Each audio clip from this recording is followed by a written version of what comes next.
And tonight in the wrap, sources now saying Freddie Gray broke his neck while being transported in a police van. Are Baltimore police to blame? A mother caught on video smacking her son over his participation in the Baltimore riots is being called a hero by some, an abusive parent by others. Was she acting responsibly?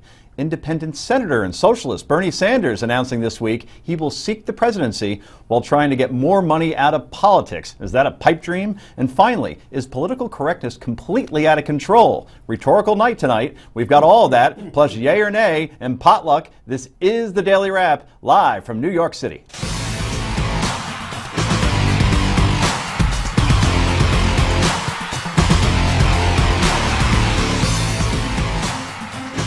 And welcome to the show, everybody. I'm Joe Concha, joined by, as always, my co-host, Rick Gumby. Also, powerhouse attorney, Heather Hansen, and editor of the Wisdom Daily, the Rabbi, Brad Hirschfield. Busy night, everybody. Let's get right to the Daily Download.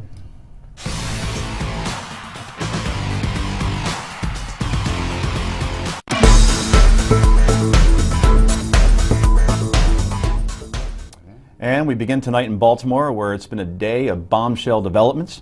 Baltimore television station WJLA now reporting that 25-year-old Freddie Gray suffered a fatal spine injury after he was thrown into the back of a police transport van. He apparently broke his neck, citing sources briefed on the police and autopsy reports. The report says Gray also sustained a head injury that matches a bolt in the back of the police van. This report flies in the face of this morning's Washington Post report, which cited sources as saying Freddie Gray, quote, tried to injure himself by slamming his body into the wall of the van. Then there was another stunning development announced by Baltimore police today. The department learning that the prisoner transport van made a stop that wasn't in the report from the officers involved, adding fuel to the fire about a possible cover-up.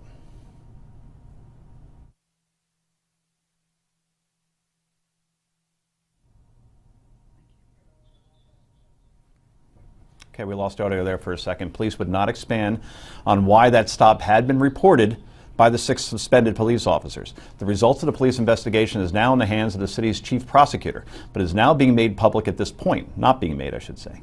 Police officials say nearly 100 officers have been hurt since the violence broke out on Monday. 13 are on medical leave. And of the more than 200 people arrested in Monday's day of destruction, half are being let go.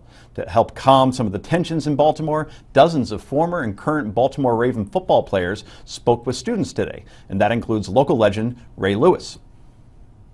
If they don't talk, you don't never know what they're going through. Like every one of them got individual problems. So when you sit there and you listen to these kids, or you try to address the problems for these kids, you got to put kids in kids' places sometimes and say, the issue is so much bigger than you, so much bigger than you. And if you don't know the homework that people do for you guys, it's sad. It's probably one of the most powerful voices in Baltimore. Several Ravens players also unloaded supplies for a local food bank. Heather, if it turns out that Gray broke his neck in the police van, that certainly changes things. What could they be charged with? You know, in Maryland, to be charged with murder, whether it's first degree or second degree, you have to have intent. It would be really difficult to prove intent to kill here. So they're likely looking at a manslaughter charge if they can prove the requisite, you know, that there was negligence, that they were driving in such a way to cause this type of thing. A manslaughter charge in Maryland, you could face up to 10 years. But the problem with all of this speculation is it's just that, speculation. We don't know if the driver knew that he was unrestrained. You know, there's so much with regard to the 6 officers who were involved. Each one of them could face a different type of charge depending on what happened. And we should note they're all suspended at this time, so they definitely did something wrong, Rick. It just depends on what the degree of that wrong was. Well, it doesn't mean they definitely did something wrong. It means that they're suspected as much and enough that they'd be suspended pending the investigation. Look, it's really, there are so many things flying around here. You read the Washington Post story and you get one opinion, but you read the whole story and you go, well, that story doesn't add up. You mean the story about him purposely trying to injure Well, himself? yes, based on what the other guy who had been arrested in the van had to say, but it didn't make sense because he hadn't even been picked up till the 3rd stop, and we know that in a previous stop that Freddie Gray had already complained about needing medical care. So very little of it adds up. Now you hear this, the autopsy report, which has been seen by some forensic pathologists, they're saying they see no signs of a head injury. They see the broken spine. There's just too much speculation. Too many Baltimore TV stations and reporters are jumping on stuff they couldn't have verified. Everybody's got to wait and see. Brad, it seems to be another race of being first instead of being accurate. I think that's right. Or as I would say, there's a lot of heat and very little light. Yeah. I mean, even to have the guy riding in the van, he can't see the other prisoner, but he says, I know not only what happened, but what his intent was. Again, I'm not saying it didn't go down that way. The thing that most concerns me is that unscheduled stop. When you have people under your custody, if you're police, if you're military, every step of the way that you're escorting them has got to be documented.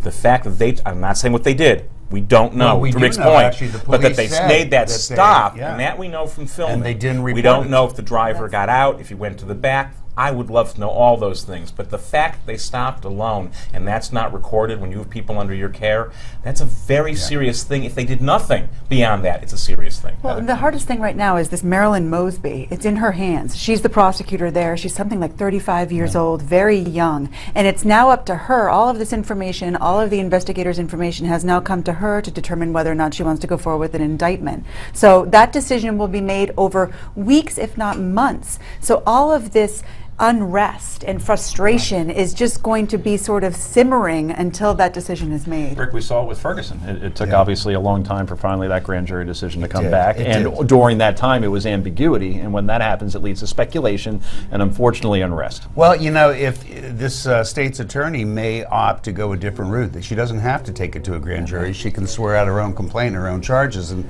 if there are charges that are going to be filed, I really hope she does it that way. Look, you know, the biggest part of the problem right now is the police chief made a mistake when he made it sound at the outset like we would have a report tomorrow, and that he never said it, but he led people to believe they would get to see it. I don't think he intended that, but that's what was taken by the people, and now they think there's a cover-up. And the old saying is under-deliver and over-perform, And right? there you Right. go. And Under-promise. Here we Yeah, got the under-promise, reverse. exactly. Instead of under-promising and over-delivering, Yeah. he over-promised, even if it's, Yeah. unintentionally, and is now going to be perceived as under-delivering. That will raise frustration. That's why I love what the Ravens were doing out there. Those two principles. Listen to people, whether you think they're right or wrong, and when you're done listening, simply remind them, this is about more moving parts than you can possibly imagine. If we could get those two things done, more listening and more awareness, there's more going on here than anyone on any side imagines, we might be able to hold it together long enough to do this the legal way and the smart way. Okay. And I would argue, by the way, that over-deliver and under-deliver and over-perform It's a still good thing, yeah. still works. It's just not the right quote. Not the right quote. Anyway, there are reports today that the mayor told law enforcement to not interrupt the looting. And now there are calls for her resignation. Should she resign, Brad? I don't know if she should resign. There is a theory in crowd control that does involve backing off, right? That's a real tested thing in policing and in the military. I know it. I've been there. But here's the thing. Whatever she did here didn't play right. And you can respond quickly. When you know the back off doesn't work, then you got to have them jump in. It may not have just been her. I actually had an interesting conversation this morning with somebody who used to be the lieutenant governor of Maryland, now happens to be my partner in radio. And You want to reveal the name? Well, it's Michael Steele, of course. Okay, of course. Might be one or two out there that aren't listening to the show. And he made the point that the last thing that the National Guard or the police want to be on camera doing is beating up on teenagers, and that's who it was. So while I know some people are arguing she should have just done what she had to do, there was another side to this story, and we're being a little quick to judge. The optics, yes. Coming up next, the mother who videotaped hitting her son during the protest is being called a hero by some and an abusive parent by others. So which is it? We talk about it next on The Daily Wrap.